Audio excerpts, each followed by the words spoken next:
perkawinan di Kana. Pada hari ketiga, ada perkawinan di Kana yang di Galilea, dan ibu Yesus ada di situ. Yesus dan murid-muridnya diundang juga ke perkawinan itu.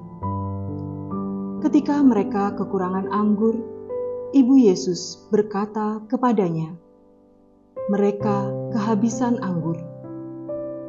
Kata Yesus kepadanya, "Mau apakah engkau daripadaku, ibu? Saatku belum tiba." Tetapi ibu Yesus berkata kepada pelayan-pelayan, "Apa yang dikatakan kepadamu, buatlah itu." Yesus berkata kepada pelayan-pelayan itu, "Isilah tempayan-tempayan itu penuh dengan air." Dan mereka pun mengisinya sampai penuh. Setelah pemimpin pesta itu mengecap air yang telah menjadi anggur itu, dan ia tidak tahu dari mana datangnya, tetapi pelayan-pelayan yang mencedok air itu mengetahuinya.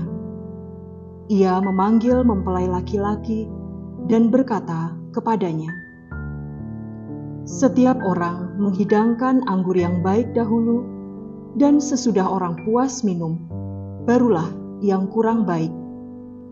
Akan tetapi engkau menyimpan anggur yang baik sampai sekarang." Hal itu dibuat Yesus di Kana yang di Galilea sebagai yang pertama dari tanda-tandanya, dan dengan itu ia telah menyatakan kemuliaannya, dan murid-muridnya percaya kepadanya. Bapak, Ibu, saudari-saudara, selamat pagi, selamat siang, selamat sore, selamat malam, kapanpun Anda menyaksikan siaran video ini. Kalau kita berpikir tentang, atau kalau kita merefleksikan, merenungkan terkait dengan doa-doa kita Rosario, yang banyak dominan adalah doa Salam Maria, maka saya secara pribadi berpikir terkait dengan gagasan yang setiap awal tahun kita rayakan di tanggal 1 Januari.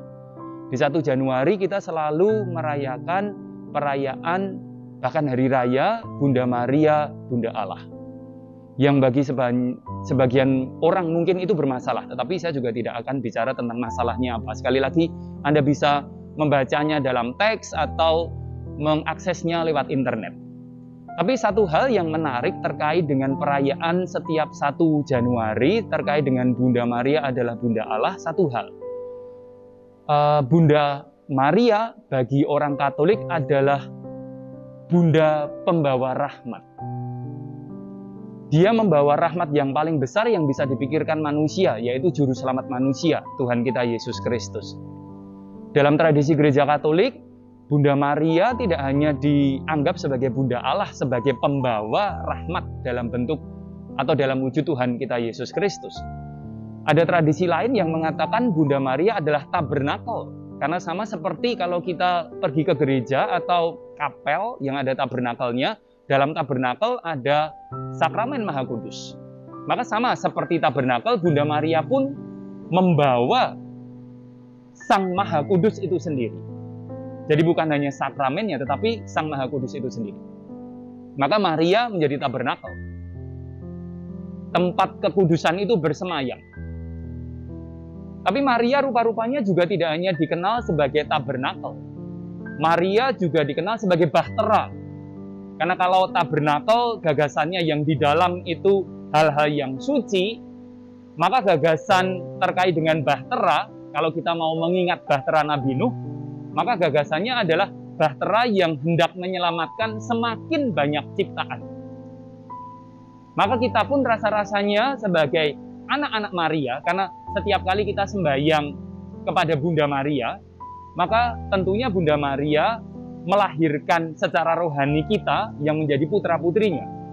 Kalau Bunda Maria, Bunda kita adalah bahtera rahmat, tentunya kita, anak-anaknya juga ikut menjadi, katakanlah, perahu-perahu rahmat. Tempat rahmat-rahmat itu bisa tersalurkan kepada setiap orang. Maka bagaimana kita kemudian bisa menggagas dan merenungkan itu lebih dalam. Mungkin salah satunya dalam kehidupan kita setiap hari, dalam pekerjaan mungkin, dalam aktivitas kita. Dalam diri kita, meskipun kita tidak sadar, kita menjadi agen, katakanlah penyelamat. Kita menjadi agen yang menawarkan rahmat pada orang. Maka kalau kita misalnya sebagai guru, alih-alih kita memarahi siswa-siswi kita dengan kata-kata yang penuh hujatan, mengapa tidak menggunakan energi kita untuk menegur dengan kata-kata yang lebih positif, yang lebih membangun? Atau kalau kita orang tua, daripada kita marah habis-habisan pada keluarga kita, pada anak-anak kita, pada siapapun yang ada di rumah, sama-sama kehabisan energi, mengapa kita tidak berlatih sedikit demi sedikit mengatakan teguran dengan nuansa yang lebih membangun? Mengapa perlu kita memikirkan demikian? Satu hal, karena sekali lagi kita ikut serta Maria menjadi bahtera rahmat. Kalau itu terlalu besar bagi kita, terlalu sombong mungkin dianggap, maka kita bisa menjadi perahu-perahu rahmat. Maka dalam diri kita ada kata-kata yang bisa keluar sebagai kutuk, tetapi juga bisa keluar sebagai berkat. Nah, kalau kita mau menjadi bahtera rahmat, kalau kita menjadi perahu rahmat, maka yang kita perlu sampaikan, yang perlu kita bawa dalam diri kita, kata-kata berkat. Alih-alih makian, tetapi teguran yang membangun dan mengembangkan. Maka para saudari dan saudara, mari kita maknai sembahyang-sembahyang kita, doa rosario kita selama bulan rosario ini sebagai kesempatan kita untuk merasakan keikutsertaan kita kepada Bunda Maria, Sang Bahtera Rahmat, pembawa rahmat pada orang. Tidak perlu berpikir yang terlalu muluk, terlalu besar. Misalnya memberi kesejahteraan ekonomi pada orang, lalu memberi kesembuhan yang final kepada orang, sesuatu yang di luar jangkauan kita. Tapi mulai dari yang sederhana lah. Pekerjaan kita, dalam praktek keseharian kita, kata-kata kita pun bisa menjadi berkat, bisa menjadi rahmat.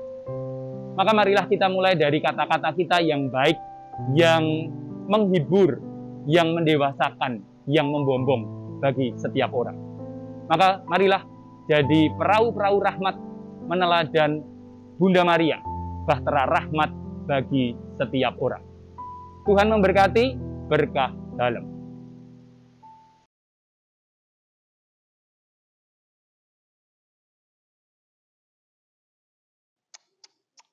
Sudah dijelaskan berulang-ulang. Kok nilainya masih begini-begini saja? Sebagai guru, aku harus bisa membantu siswa-siswaku agar berhasil dalam belajarnya di sekolah. Oke, aku akan berikan bimbingan khusus bagi mereka yang kurang mampu. Dan inilah saatnya aku menjadi orang yang berguna bagi orang lain. Ayo pulang yuk. Damar, Bima, sini dulu. Bima kemarin ulangan lupa belajar ya? Sudah belajar Bu, tapi nggak mudeng Bu, susah. Kalau tanya mamah di rumah juga tidak bisa mengajari Bu. Damar, apakah kamu juga lupa belajar? Belajar Bu, tapi nggak mudeng saya. Oh, bagaimana kalau ibu ajari? Tetapi setelah usai jam sekolah, gimana mau? Mau Bu, mau. Ini gratis, tidak les, jadi tidak bayar. Khusus buat kamu dan teman-teman kamu yang mengalami kesulitan dalam pelajaran. Mau? Mau Bu. Ya sudah, kamu boleh pulang. Sampai jumpa besok. Ya. Siang. Selamat siang juga Bu. Selamat siang.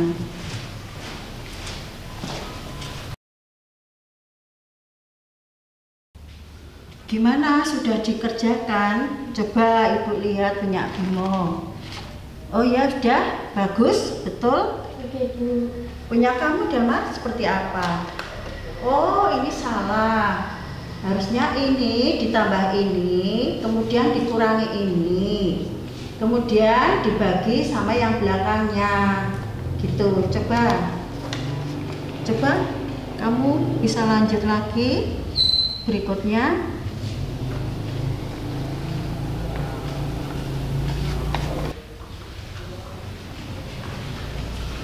Coba lihat. Oh ya, ini sudah benar, bagus. Betul. Anak-anak, untuk les hari ini sudah selesai.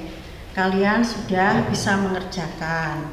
Jadi, sampai jumpa besok lagi untuk les bersama Ibu. Baik, Bu.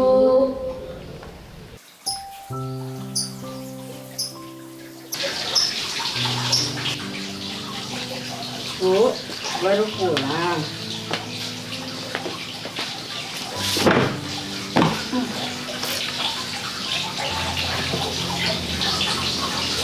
Bu, Ibu tuh udah dibilangin baru kemarin jangan capek-capek. Ingat usia itu udah makin tua, makin bertambah. Jadi butuh istirahat yang cukup. Jadi nggak gampang pusing kayak gini kan. Ibu tuh tadi memberikan bimbingan belajar bagi anak-anak yang lemah dalam pelajaran. Nah, Ibu tuh mbok ya sudah, nggak usah cari tambahan penghasilan lagi, nggak usah ngeles-ngelesin lagi. Ibu itu nggak cari uang tambahan. Ibu itu hanya memberikan bimbingan pada mereka supaya mereka dapat belajar, tambah pengetahuan kayak gitu. Malah gratis. Lah kok Ibu tuh mau-maunya ya ngasih tambahan pelajaran gratis. Kok enak mereka. Kamu itu jangan gitu, kita ini murid Kristus, harus beda. Harus memberikan iman yang lebih. Harus mencerminkan iman kita. Termasuk dalam kerja atau profesi ataupun pekerjaan yang lainnya. Ya susah dong Bu kalau kayak gitu. Jadi murid Kristus memang susah. Harus bisa membawa keselamatan bagi sesama. Bukannya kita kerja itu mencari uang ya Bu? Di sekolah Ibu, dimanapun dimanapun mereka bekerja, itu pasti mereka cari uang. Tapi ada juga yang menjunjung dedikasi tinggi, tidak hanya uang tok, yang dipikirkan hanya uang. Pasti mereka bilang, ada uangnya enggak nih? Gitu. Tapi kan bisa kita punya kelebihan, harus dibagikan pada sesama. Ada uangnya apa tidak? Ya kita kembali pada iman kita.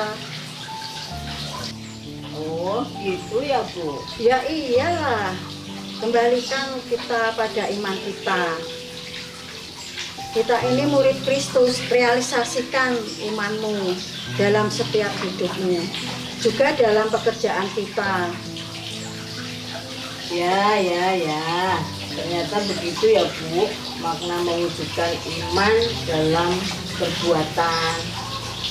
Ya iyalah, kita juga menjadi perantara keselamatan bagi sesama.